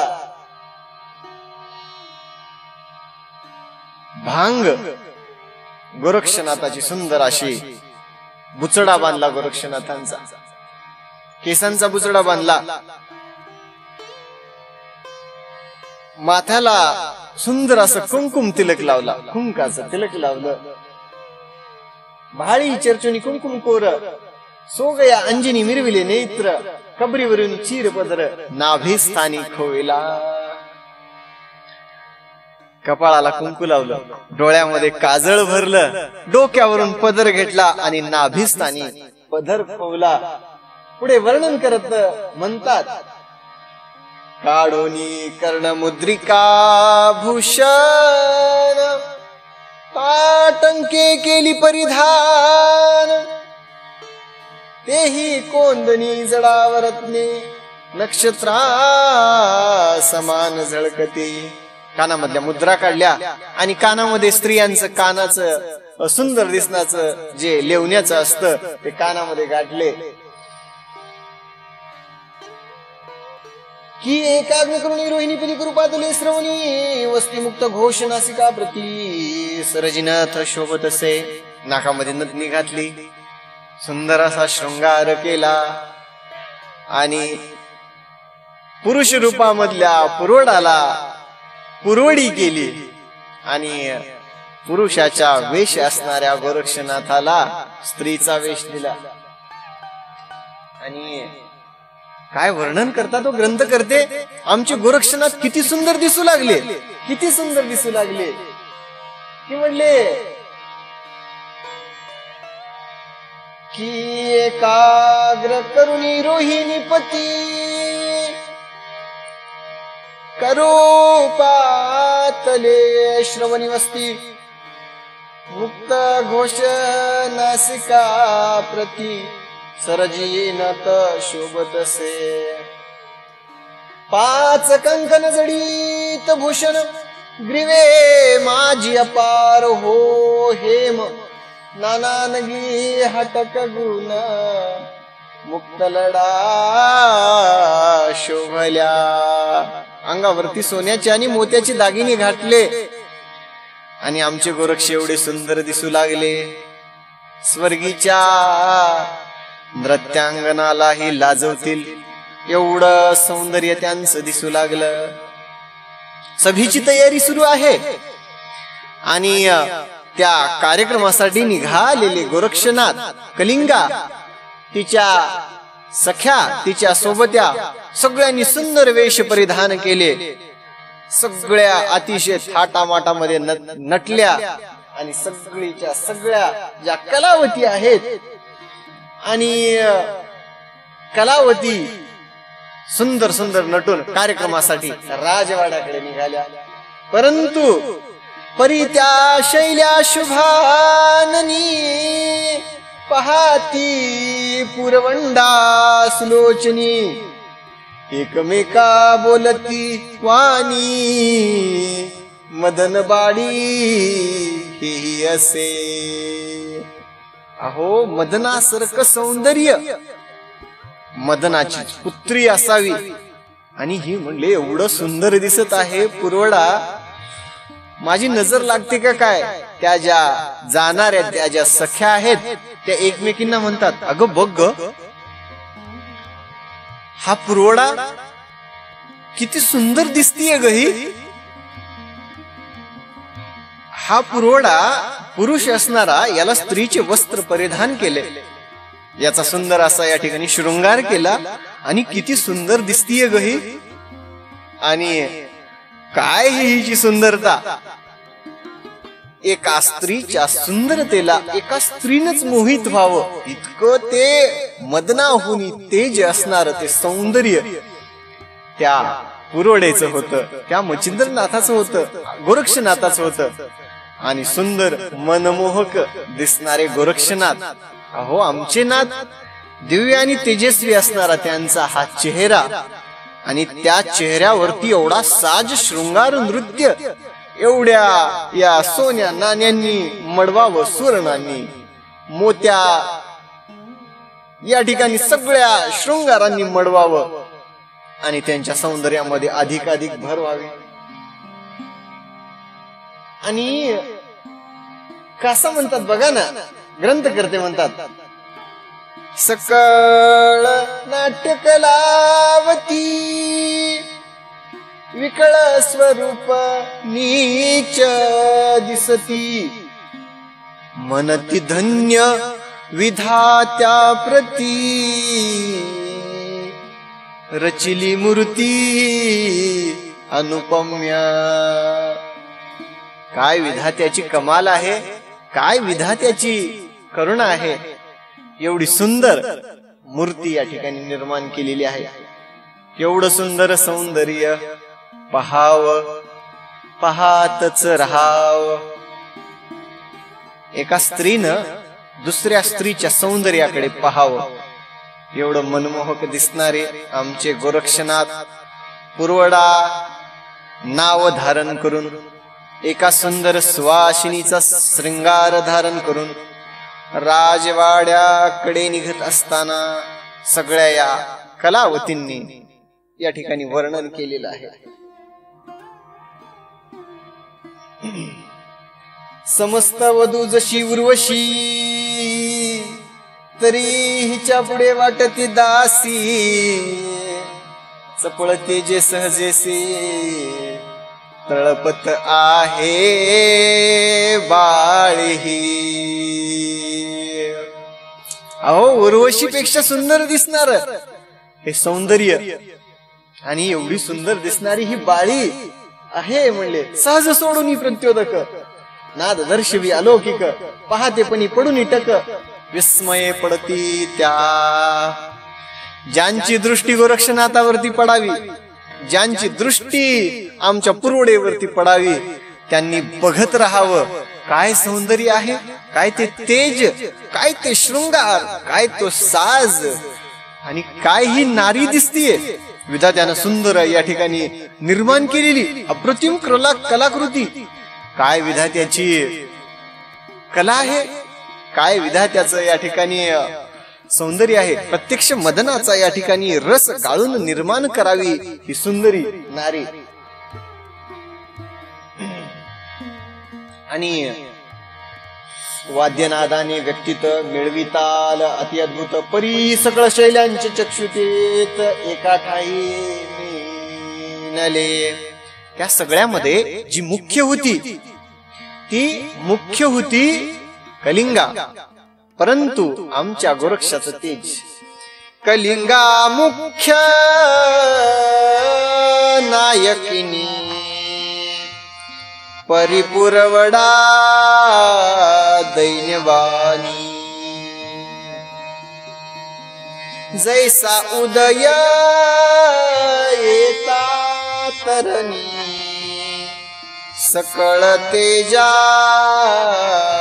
लोभती. सकळतेच्या तेजा लोपते. सगळ्यामध्ये मुख्य असणारी या ठिकाणी कलिंगा होती, परंतु आमचे गोरक्षनाथ, आमची पुरवडा एवढी सुंदर दिसू लागली. सगळ्यांच्या नजरा आमच्या पुरवडेकडे. आणि सूर्योदय व्हावा आणि सकळ अंधकाराचा नाश व्हावा, त्याप्रमाणे दरबारामध्ये दिसणारी आमची पुरवडा, नाट्यदारा सगळ्या या ठिकाणी कलिंगेसह आपलं या ठिकाणी नृत्य दाखवण्यासाठी राजदरबारामध्ये आल्या सगळ्यांजणी. आणि कोणी मृदंग घेतला, कोणी टाळ घेतला, कोणी संगीताचं वाद्य घेतलं, कोणी शैल्या घेतल्या, आणि सुंदर असा या ठिकाणी दरबार भरलेला आहे. आमची पुरवडा हातामध्ये मृदंग घेऊन मृदंग वाजवण्यासाठी बसली. आणि पुरवडेच ते सौंदर्य अलौकिक दरबारात आलेली सगळ्यांनी, बाकी सगळ्यांना दिले सोडून, आणि तिच्या त्या अलौकिक सौंदर्याकडे पाहत राहिले. बघत बघत ज्यावेळी दरबाराच्या मुख्य ठिकाणी येऊन पोहोचले, गोरक्षनाथांची नजर दिव्य आणि तेजस्वी सुवर्ण सिंहासनावर मैनाकिनी समवेत आरूढ असलेल्या मचिंद्रनाथावरती पडली. आणि मनामध्ये इतका भाव जागृत झाला, आपल्या गुरुवर्याला पाहिलं. मचिंद्रनाथ राज सिंहासनावरती बसलेले आहेत, मैनाकिनी राणी शोभत आहे, आणि सुंदर दिसणार त्यांचं मनमोहक रूप. आणि मचिंद्रनाथा समवेत बसलेला मीननाथ, तिघांकडे ही दृष्टी गेली. आणि आपल्या गुरुवर्याच्या कृपा दृष्टीचा प्रसाद गोरक्षनाथाला मिळाला, आणि आनंद अंतःकरण सद्गदित झालं. हो, एवढा हर्ष मचिंद्रनाथाला पाहिल्यावरती झाला. आणि मचिंद्रनाथाकडे बघून आतापर्यंत हे जे एवढा त्रास झाला होता, प्रत्येक गावामध्ये, प्रत्येक देशामध्ये भटकट गुरु गुरु गुरु गुरु म्हणून माझी ही या पाडसाला सोडून माझी हरणी कुठे गेली? आणि ही सगळी जी पीडा होती, ही सगळी पीडा एका क्षणार्धामध्ये गेली. आता श्री गुरुचे पाहिले चरण, सकळ झालो तापहीन. मग स्फुरण ये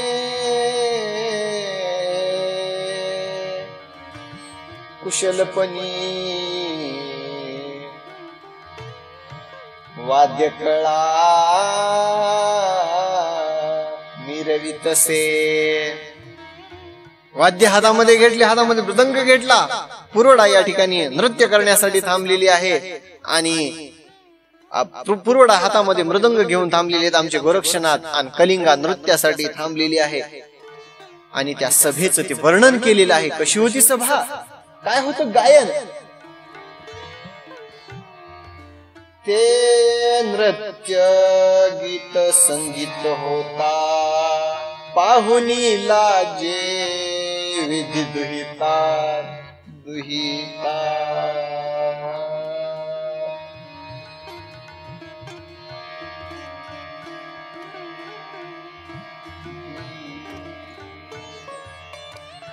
लाजता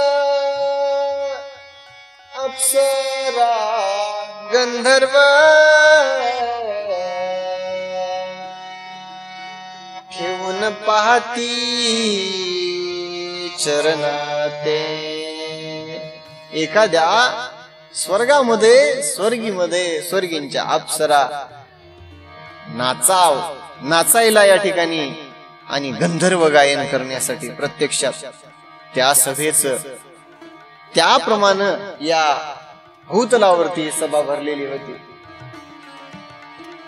नाना ताप तान मान रंग प्रकार तल्लीन झाले सकळ भार. मान तुका उनिनाथ मचिंद्र आहा हा म्हणतसे. वा म्हणले, काय गायन आहे. आणि हे गायन ऐकून, हा आवाज ऐकून माझं मन मोहित होऊन गेलं. वाह वाह आहा आहा. मचिंद्रनाथ म्हणू लागले. मग परिधानावया उंच वस्त्र काढून हस्ते देत मचिंद्रनाथ. तो पुढारा पाहुनी हर्ष बळवंत लाघव कळे वर्तवी. मृदंग वाद्य वाजविता अद्भुतपणे कुशलता. तया नादा ते अक्षर वेता भांती भांती काढीतसे. आणि त्या मृदंगामधून एवढे सुंदर सुंदर बोल काढू लागले. पुढे कथा काय होते ऐका. त्या अक्षरा माझी अक्षर मचिंद्र नामे चमत्कार. दाऊनी पुढे तोची व्यवहार रंगासमान नाचवी. गायन सुरू आहे, नृत्य सुरू आहे, वादन सुरू आहे. आणि पुरवड्यासारख्या सुंदर सुंदर स्त्रिया त्या राज दरबारामध्ये आपली कला प्रदर्शित करत आहेत. तोच आमच्या गोरक्षनाथाची विलक्षण करणी आहे का. गोरक्षनाथ त्या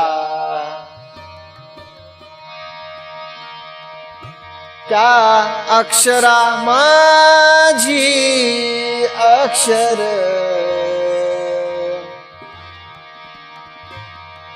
मचिंद्र नामे चमत्कार. दाऊनी पुढे तोची व्यवहार रंगासमान नाचवी.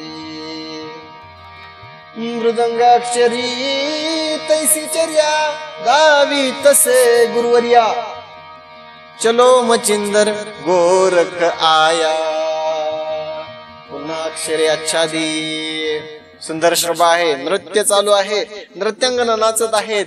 आणि गोरक्षनाथ या ठिकाणी पुरोडेचा अवतार घेऊन मृदंग वाजवण्यासाठी आलेले आहेत. मृदंगाचे बोल चलो मचिंदर गोरख आया. धिंदा गदाग धिंता गदाग. चलो मचिंदर गोरख आया. धिंदा गदाग धिंता गदाग. मृदंगातून बोल निघत आहेत. चलो मचिंदर गोरख आया. आणि त्या सभेमध्ये चलो मचिंदर गोरख आयाचा ही ध्वनी या मचिंद्रनाथाच्या कानावरती पडली आणि मचिंद्रनाथ पाहतात कुठून तर आवाज आल्यासारखा वाटला. परी अक्षरे मचिंद्रा ते सर्व न होता पाहे भोवती चिठ्ठीचा काढून म्हणे ते कोठून आला गोरक्ष. एवढी सुंदर सभा आहे, एवढं सुंदर या ठिकाणी गायन होत आहे आणि मचिंद्र चाकाटून इकडे तिकडे बघू लागला. आणि मचिंद्र आला. कुठून आला मचिंद्र? इकडे तिकडे बघितलं तर कोणीच नाही. आणि पुन्हा पुन्हा तीच ध्वनी कानावरती येऊ लागली. परंतु इकडून तिकडून कुठून बघितलं तर काय ध्वनी, ती जी ध्वनी आहे ती ध्वनी कुठून येत आहे काहीच लक्षात यायला तयार नाही. आतापर्यंत हृदय त्या संगीताचा आनंद घेत असलेलं मन एखादी या ठिकाणी वाईट घटना कानावर पडल्यानंतर सगळं या ठिकाणी आनंदित असलेलं मन, सगळं जे लक्ष त्या घटनेवरती जातं. त्याप्रमाणे मचिंद्रनाथाच्या कानावरती ती बोल पडू लागले. चलो मचिंदर गोरख आया, जव जव ही अक्षरे ऐकून या, तव तव दचकुनी गेली काया, काळी मा तेव्हा येतसे. अहो सगळ्या आनंदाला या ठिकाणी विरजन पडलं हो, सगळ्या आनंदामध्ये. आणि सगळ्या चेहऱ्यावरती या ठिकाणी निस्तेज झाला चेहरा. आणि आपला शिष्य गोरक्ष या ठिकाणी आल्याचा भास नाही म्हणले गोरक्ष या ठिकाणी आलेला आहे. मचिंद्रनाथांनी ऐकलं आणि सगळ्या आनंदाचा या ठिकाणी किरकिरा होऊन गेला. मगन आवडे सभा कनक आसन, मुख वाळले झाले म्लान, मग कोणी ऐकेना गायन, चित्ती फार व्यापिले. कशाचं गायन गोड लागते. एवढा सुंदर चालू असलेला आनंद, एवढा आनंद घेत असलेलं मन कशाच त्या सगळ्यावरती या ठिकाणी सगळा आनंद या ठिकाणी मावळून गेला. ते सुवर्ण असं कनकासनात आवडण्याचं बंद झालं. भरतरी वस्त्र या ठिकाणी घातलेले होते. वस्त्र नाही आवडत, ना गायन, ना वादन, ना काहीच आवडायला तयार नाही. आणि चित्तामध्ये व्यापल्या बरोबर तेच चलो मचिंदर गोरख आया ही बोल कानावरती पडू लागली मचिंद्रनाथाच्या. तव पाहुनी किलो तळा, हृदयी पेटुनी चिंता नळा. काय म्हणते? काळिंबी काया म्हणूनी सकळा, रोमांच उठती शरीरी. काय झालं महाराज? तुमच्या चेहरा अचानक कसं काय पडला आणि तुमच्या या ठिकाणी शरीरावरती रोमांच कसं काय दाटून आलेलं आहे? गोरक्ष नामाचा, मचिंद्र नामाचा या ठिकाणी ध्वनी ऐकला, सगळ्या अंगावरती रोमांच उठले. झालं म्हणले आता सगळं या ठिकाणी सगळं या ठिकाणी संपलेलं आहे. काय करावं काही या ठिकाणी आवडायला तयार नाही. आणि किलो तळा म्हणते कशी? तव पाहुनी किलो तळा, म्हणे महाराजा तपबाळा, सुरत रंगी सुख कमळा, काळिंबिका वरी येली. महाराज काय झालं? आपला हा आनंद अचानक दुःखामध्ये कसं काय बदल झाला? आणि आपलं मुख कमल या ठिकाणी सुकलं महाराज, कशामुळं? काय झालं? आणि काळिंबा का वर येली? मचिंद्रनाथ म्हणतात, मैनाकिनी या ठिकाणी दुःखद वार्ता घडलेली आहे. येरी म्हणीव मैनाकिनी, माते दिस येरी म्हणे ओ मैनाकिनी माते दिसते विपरीत करणी. मचिंद्र शिष्य गोरख अवनी भया भया हे दयाचे. मैनाकिनी माझा शिष्य जो गोरक्ष आहे अवनीवरती आलेला आहे आणि मला त्याचं भय वाटत आहे आणि तो या ठिकाणी आलेलाच आहे असं माझं मन माझं हृदय मला सांगत आहे. अगे तो येता तव पट्टणी नेईल माते स्वदेश अवनी. मग तव रतीची सुख यामिनी गोरक्ष अंकी नासेल. मला नेण्यासाठी माझा शिष्य गोरक्ष या ठिकाणी आलेला आहे आणि या हे रती सुख देणारी तिची रती अंकी आहे म्हणते काय. आणि किलोतळेच्या कानावरती मच्छिंद्रनाथाचा हा वृत्तांत आल्यावर हनुमंतरायाने आपल्याला येऊन या गोष्टीची पूर्वसूचना अगोदरच दिलेली होती. मैनाकिनीच्या कानावरती आलं आणि मैनाकिनीने पाहिलं, सगळ्या दरबारामध्ये पाहिलं, कुठंच या ठिकाणी गोरक्ष दिसायला तयार नाही. सगळ्या ह्या तर भारी आहेत, सगळ्या नारी आहेत, परंतु मैनाकिनी ही हुशार होती, मैनाकिनी ही चतुर होती. मैनाकिनी बद्दल काय म्हणतात, परिती चतुर मैनाकिनी गायन स्वर आव्हानिकानी. तो मृदंग वादी उठोनी ध्वनी चलो मच्छिंद्र गोरख आया. चलो गुप्त गोरख आया.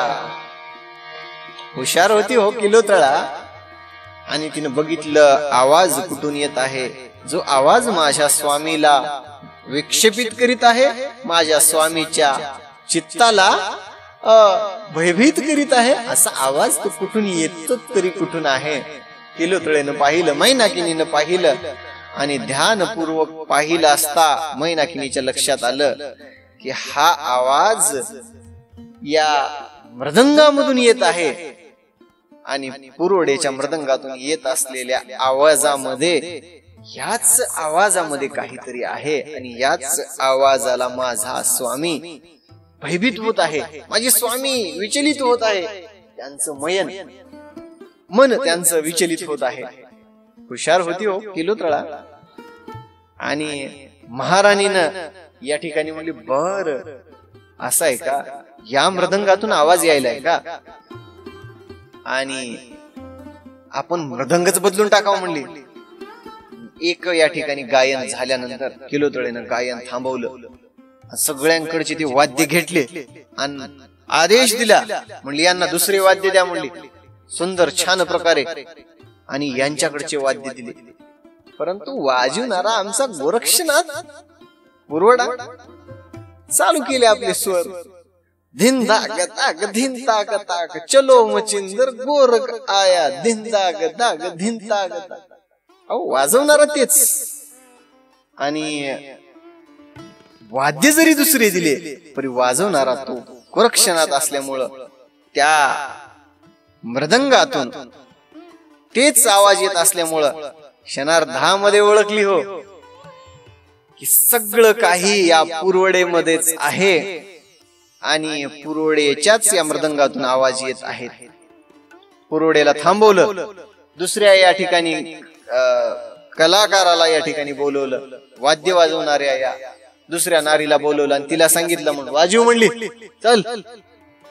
आणि तिला सांगितले ह्याच्यामधून तुला आवाज काढायचे म्हणले. चलो मच्छिंद्र गोरखा आया. तिला वाजवायला लावली. तर तिच्या या मृदंगातून तो आवाज येईना गेला. त्यावेळी सगळा प्रकार काय आहे तिच्या लगेच त्या मैनाकिनीला लक्षात आला. आणि किलोत्रा महाराणी सगळा या ठिकाणी संगीताचा कार्यक्रम जाग्यावरती थांबवला. वार्ता होती कशी या ठिकाणी ग्रंथकर्ते वर्णन करतात. आणि मनामध्ये या ठिकाणी संशय आला. सलीलपणी चरणी माथा ठेवून पुसे तिसी वार्ता परीती वाजविता कला विंदिनी तैशी अक्षर नाही ठिकाणी. मग पुढे तिचा हात धरून एकांतासी पै गेली. आणि त्या भर दरबारामध्ये पुरोडे जवळ गेला. पुरोडेचा हात हातामध्ये धरला आणि पुरोडेचा हात हातामध्ये धरून मैनाकिनी म्हणते काय,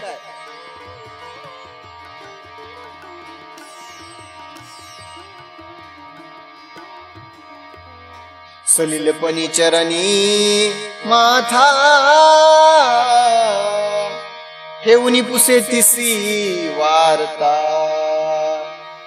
माये तू कोण सांग आता सकळ संशय सोडूनी. बाई म्हणले माय कोण आहेस तू सांग.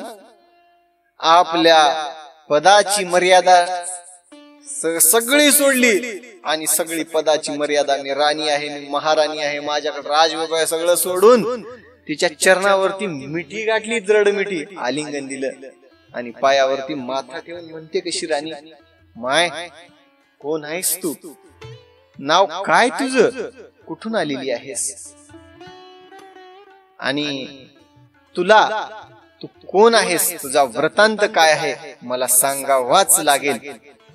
असं मैनाकिनीनं पुरोडेला सांगितलं आणि पुरोडेला शपथ घातली, तुला तुझ्या गुरुवर्याची शपथ आहे पुरोडा, तू कोण आहेस, तुझं नाव काय आहे मला सांग आणि तुझा सगळा वृत्तांत मला जाणून घ्यायचा आहे. असं म्हणाल्याबरोबर आपल्या गुरुची आपल्याला शपथ दिलेली आहे आणि आपल्या मनातला भाव प्रगट करायचा या ठिकाणी उत्तम आणि योग्य अशी वेळ आहे हे जाणलेल्या गोरक्षनाथांनी सांगितलं. माय म्हणले, अरे म्हणली माय, मग बोलता झाला प्रांजळ वचन,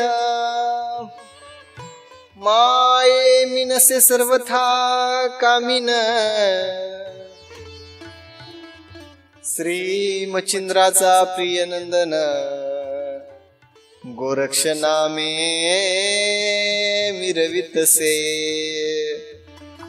श्री मच्छिंद्रनाथाचा प्रिय शिष्य, माय माते मी स्त्री नाही आहे, मी पुरुष आहे, मच्छिंद्रनाथाचा शिष्य गोरक्षनाथ आहे. ही जती या देहाला गोरक्ष म्हणतात आणि माझ्या मच्छिंद्रनाथाला माझ्या गुरुवर्याला या ठिकाणी नेण्यासाठी आलेलो आहे.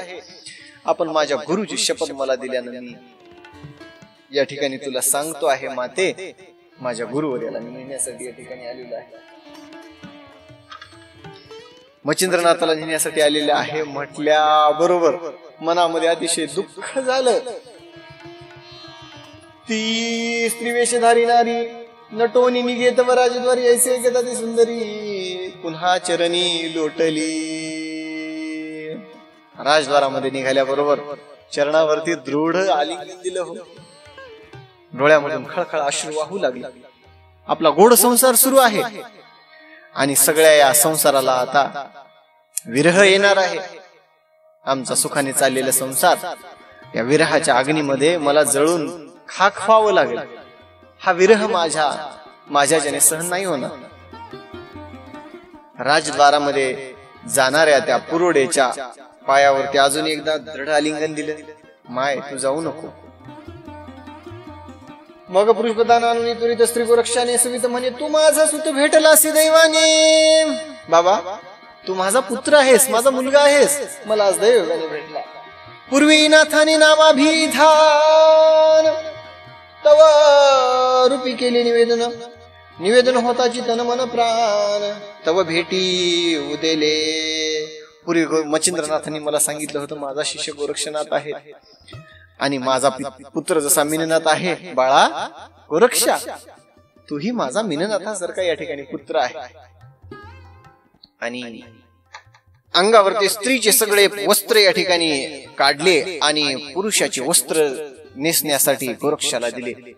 पुरुषाचे वस्त्र नेसवत या ठिकाणी सगळे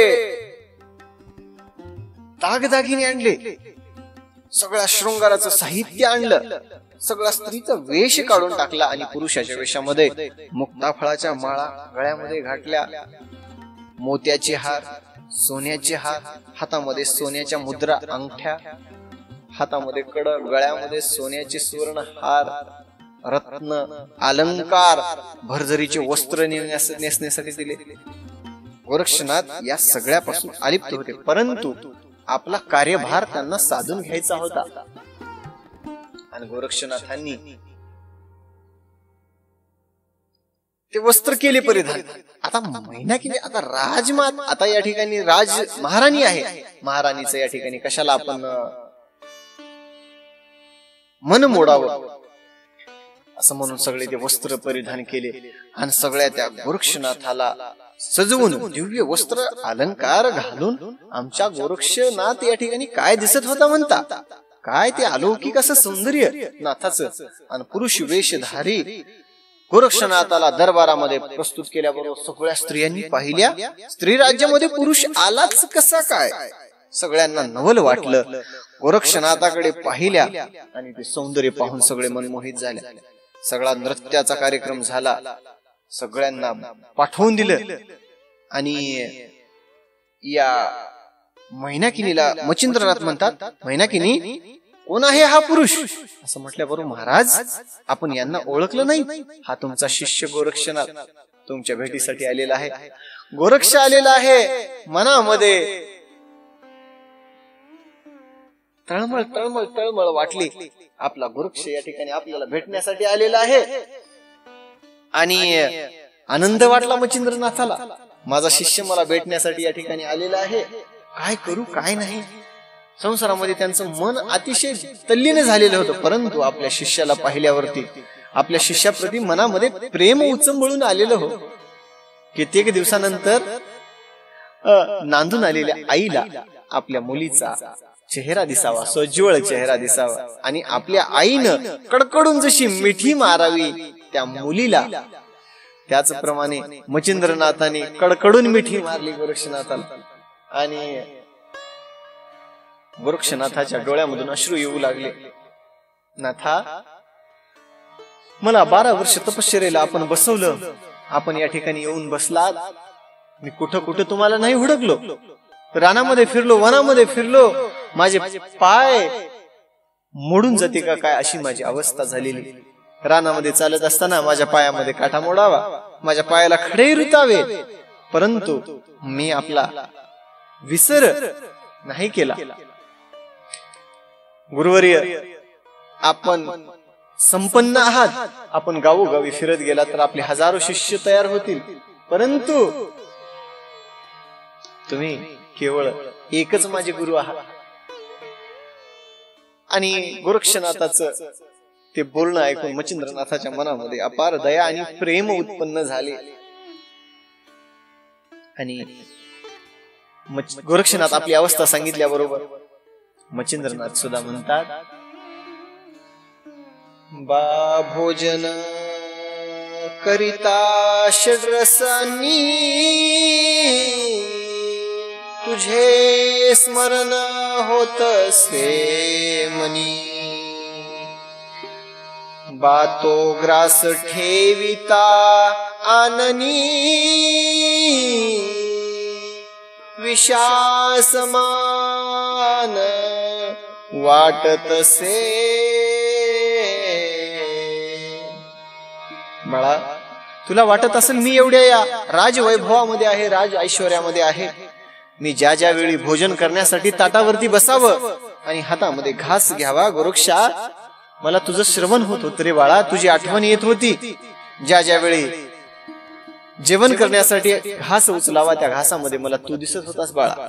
आणि तो घास गोड अशा अन्नाचा घास विषयासमान मला वाटत होता. एका क्षणाक्षणाला मी तुझी आठवण केली गोरक्षा, मी तुला विसरलो नाही.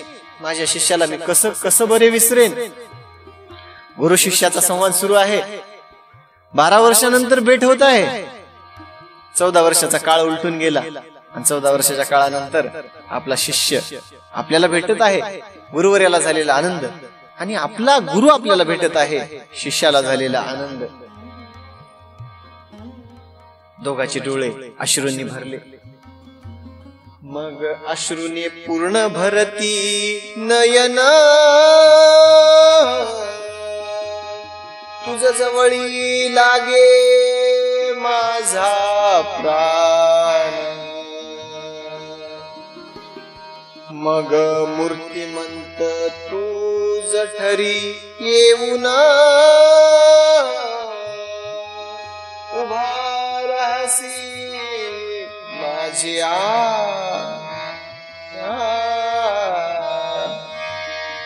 बाळा. तुझ्या वाचून एक क्षण सुद्धा मला करमलं नाही रे. एवढं राज ऐश्वर्य राज सुख भोगत असताना तुझी मूर्ती जशाच तसं माझ्या समोर येऊन उभा राहायची. आणि असं म्हटल्याबरोबर मच्छिंद्रनाथ म्हणतात, परी एकची तू माझी आई, माझे मन एकेची ठाई. मग जैसी पागती पाही जळाविन विनाते. पाण्या वाचून जसा मासा तळपतो तसं माझं मन आपला गुरुवर्या आपल्या भेटीसाठी तळमळणार. माझं हे मन, तूच माझी आई आणि तूच माझा या ठिकाणी पिता आहे. या पाण्याला मासे भरपूर असतील हो. ग्रंथकर्त्यांनी किती गोड उदाहरण दिलेलं आहे. पाण्याला भरपूर मासे आहेत, पण माशाला पाणी एकच आहे. की चंद्रा चकोर असती बहुत, परी चकोरा एकची रोहिणात. त्याची न्याय जननी माते, अससी एकची माते तू. चंद्राला चकोर भरपूर आहे तो, परंतु चकोराला चंद्र एकच आहे. तसं गुरुवर्या तुम्हाला शिष्य भरपूर असतील, परंतु या शिष्याला एकच कमी आई आहात. जळात असती बहु जळचर, परी जळचरा असते एकच निर. अन्याय मज माहेर एकची मचिंद्र आराधिला. ऐसे म्हणून गोरक्षनाथ नेत्री आणि अश्रुपात, ते पाहुनी अंतरिक्ष सुत, ते मे हृदयी कळवळला. गोरक्षनाथाच्या डोळ्यामधले अश्रू पाहिले आणि मच्छिंद्रनाथाच्या हृदयामध्ये कळवळा येऊ लागला. आपण आपल्या बाळकाला उगीच सोडून या ठिकाणी आलो. या नशिबाने काय डाव मानला. गुरु शिष्याची या ठिकाणी ताटातूट केली. मला या स्त्री राज्यामध्ये येऊन राहावं लागलं. गुरु शिष्याची भेट झाली. अतिशय गोड आणि प्रेमळ प्रसंग आहे हो. एक ओवी जर या ठिकाणी वर्णन केली का, 10 घंट्याचा एक हो, एका अध्यायावरती 7 दिवसाची कथा होईल. एका अध्यायावरती एवढं गोड वर्णन केलेलं आहे हो. किती ओव्या सोडून द्याव्या, किती एक महत्वाच्या जरी ओव्या घेतल्या तरी प्रसंग काय आहे. माझी तरी इच्छा अशी होती की प्रत्येक ओवीबद्ध, प्रत्येक ओवीचा अर्थ ओवी असं ओवीबद्ध करून या ठिकाणी कथा असावी. परंतु या कलियुगातल्या लोकांना इतका वेळ नाही श्रवणासाठी, म्हणून त्यांच्यासाठी हा साररूपी केलेला हा प्रयास आहे. प्रत्येक ओवी वाचून त्याचा अर्थ विस्तृत करावा असे या ठिकाणी मला सुद्धा वाटतं. परंतु वेळे अभावी तितकं तेवढं या ठिकाणी मोठे या ठिकाणी एपिसोड तयार होतील, मोठे अध्याय होतील. म्हणून थोडक्यामध्ये पूर्ण अध्यायाचा काय कथासार आहे तुम्हापर्यंत पोहोचावा म्हणून काहीशा शॉर्ट मध्ये ओव्या या अध्यायामध्ये घेतल्या. प्रसंग अतिशय गोड होते त्यामुळे ओव्या घ्याव्याच लागल्या. मनाने या ठिकाणी ओव्या घेण्याचा आग्रह धरला आणि त्यामुळं हृदयाला तो आग्रह पूर्ण करावा लागला. त्यामुळे या गोड ओव्या वाचण्यामध्ये आल्या आणि वाचून या ठिकाणी मंत्रमुग्ध करणाऱ्या ओव्या या ठिकाणी गुरु शिष्याची भेट झाली. मच्छिंद्रनाथांनी गोरक्षनाथाला सांगितलं, गोरक्षनाथा, मी तुला तपश्चर्येला बसून या ठिकाणी आलो. स्त्री राज्यामध्ये काय काय झालं मला सगळा संपूर्ण वृत्तांत सांग. तपश्चर्या संपल्यानंतर तू या ठिकाणी कसा काय आलास, कुठं कुठं या ठिकाणी फिरलास, सगळी हकीकत माहिती मला सांग असं मच्छिंद्रनाथांनी गोरक्षनाथाला सांगितल्यानंतर गोरक्षनाथांनी सगळा वृत्तांत, सगळी हकीकत, कुठून कसे आले, तपश्चर्या पूर्ण झाल्यानंतर कुठं कुठं फिरले, काय त्यांची अवस्था होती, सगळा भाव गोरक्षनाथांनी सांगितला. दुसऱ्या दिवशीची पहाट झाल्यानंतर सुंदर असं स्नान गोरक्षनाथांना घडलं आणि किलोतळा गोरक्षनाथाला म्हणते कशी. तिघांचा संवाद आहे. बरं झालं तुम्ही मीननाथासोबत या ठिकाणी, जसा माझा मीननाथ, मला आता 2 पुत्र झाली, माझी म्हातारपणीची या ठिकाणी चिंता मिटली. तुम्ही काय करा, या ठिकाणी सुखानं राज ऐश्वर्य सांभाळत राहा. मला म्हातारपणाला वाटत होतं की माझ्या म्हातारपणाला मीननाथ एकटा राज्य कसा सांभाळेल. बरं झालं गोरक्ष बाळा, तू आलास, आता तू सुद्धा हे राज्य सांभाळायचं, या राज्य सुखाचा उपभोग घ्यायचा असं म्हणल्यावर विरक्त असणारा आमचा गोरक्षनाथ उत्तर देतो कसा. माते, संसारामधून या ठिकाणी मी माझं मन त्याच वेळी दूर झालेलं आहे आणि संसारापासून अलिप्त झालेला हा गोरक्ष हा या संसारामध्ये रममान होणार नाही. आणि तू मला या ठिकाणी तुझ्या या संसार रूपी माये जाळामध्ये मला अडकवण्याचा प्रयत्न करत आहेत, परंतु हा गोरक्ष अजिबात अडकणार नाही. हा कच्च्या गुरुचा चेला नाही माता, गोरक्ष आहे आणि संसारामध्ये अडकणारा हा नाही आहे. गोरक्षनाथांनी अतिशय सुंदर प्रकारे मैनाकिनीला सांगितलं. मैनाकिनीच्या लक्षात आलं आपलं गोरक्ष काही ऐकत नाही. दुसऱ्या दिवशी मच्छिंद्रनाथ सुवर्णाच्या सिंहासनावरती एका मांडीवरती गोरक्षनाथाला बसवलं, एका मांडीवरती मीननाथाला बसवलं आणि ती जोडी दिसते कशी. भगवान शंकरांनी आपल्या दोन्ही पुत्रांना मांडीवरती घेऊन बसावं, त्याप्रमाणे ते दृश्य त्या ठिकाणी भासू लागलं. आणि असो म्हणजे वक्रतुंड आणि षडानंद दोघांनाही घेऊन महादेवांनी बसावं.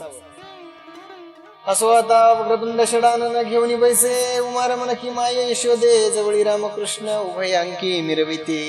यशोदेने रामाला आणि कृष्णाला कडेवरती घ्यावं, त्याप्रमाणचं हे दृश्य. ते मचिंद्र उभय अंकी घेऊन सुता सुताची फेडील बाकी. शैल्यांनी वेष्टुनी सुखासनी हटकी. नित्य मिरवे मचिंद्र तो नरहरी वंशी धुंडी सुत. नरहरी मालू नाम जाते तो गुरुकुल रसाळ कथे निवेदील श्रोतिया. स्वस्ती श्री भक्ती कथा सार सम्मत गोरक्ष काव्य किमयागार. सदा परिसोत भाविक चतुर. विंशतितमाध्याय गोडहा. श्रीकृष्णार्पणमस्तु. शुभं भवतु. श्रीरस्तु.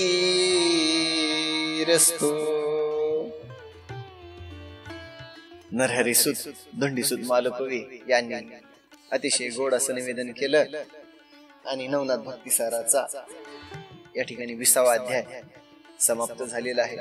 पुढच्या अध्यायामध्ये अतिशय गोड आणि रसाळ कथा आहे. असंच या कथांचा आस्वाद घेतला आणि आजच्या अध्यायाची कथा कशी वाटली, किती गोड असा हा अध्याय आपणास कसा वाटला, आपल्या प्रतिक्रिया नक्की कळवा. रामकृष्ण हरी. श्रीकृष्ण अर्पणमस्तु. शुभम भवतु. श्री मच्छिंद्रनाथ महाराज की जय. आदेश.